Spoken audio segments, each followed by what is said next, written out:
سودی رقم سے کاروبار حلال ہوگا یا نہیں؟ عمر صاحب امریکہ سے پوچھتے ہیں، میرے قریبی رشتہ دار امریکہ میں سودی بینک میں کام کرتے ہیں، ہم نے انہیں سمجھایا کہ وہ گھر کا جو سودا سلف لیتے ہیں وہ حرام ہوتا ہے، انہیں شاید سمجھ میں آ گیا تو اب وہ یہ کرتے ہیں کہ اپنی آمدن سے کچھ سستی چیزیں خرید کر اسے بیچتے ہیں،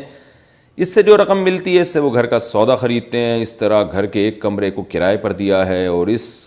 کرائے کے پیسوں سے گھر کا سامان خریدتے ہیں، کیا یہ دونوں طرح کی آمدن ان کے لیے حلال ہوگی یا نہیں؟ جناب آپ کے دوست کو آپ نے سمجھایا، چلیں خیر اتنا تو عمل کیا کہ وہ آمدن سے کچھ سستی چیزیں خریدنے لگے، لیکن مسئلہ یہ ہے کہ اگر وہ سودی بینک میں جاب کرتے ہیں اور سود سے ریلیٹڈ کوئی کام کرتے ہیں، یعنی ایسا کوئی کام جس میں کسی نہ کسی درجے میں سودی معاملہ لکھنا پڑ رہا ہے یا سودی معاملے پر گواہ بننا پڑ رہا ہے یا سود کا سارا کام انہوں نے سنبھالا ہوا ہے، تو پھر ایسا کام حرام ہے اور اس کی ارننگ بھی حرام ہے۔ تو جب ارننگ حرام ہے تو اس ارننگ سے اگر وہ کچھ چیزیں خرید کر بیچتے ہیں تو اس کا نفع بھی حلال نہیں ہے ان کے لیے، کیونکہ وہ چیزیں بھی تو انہوں نے سودی ارننگ سے خریدی ہیں نا، تو جب سودی ارننگ سے چیزیں خریدی ہیں تو وہ آگے اس پہ بھی پروفٹ نہیں لے سکتے۔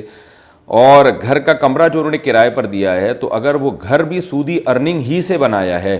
تو پھر اس کا کرائے سے آنے والا پروفٹ بھی حلال نہیں ہے، تو بہتر یہ ہے ہاں اگر کسی اور طرح سے بنایا ہے وہ گھر تو پھر اس کا ارننگ حلال ہوگی ان کی۔ البتہ یہ ضرور ہے کہ جب وہ سود سے کوئی چیز یعنی سود سے میری مراد یہ ہے کہ جو ان کی تنخواہ آ رہی ہے نا سودی، اس تنخواہ سے اگر انہوں نے کچھ خرید لیا، خریدنا تو جائز نہیں تھا لیکن اگر خرید لیا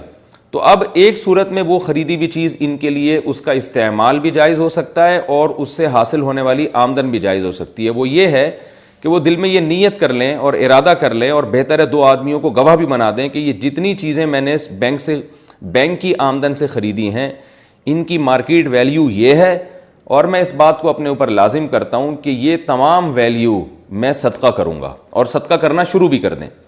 مثلا انہوں نے گھر خریدا تھا فار ایگزامپل 1 کروڑ روپے کا، اب وہ تو خرید لیا، غلط کیا انہوں نے،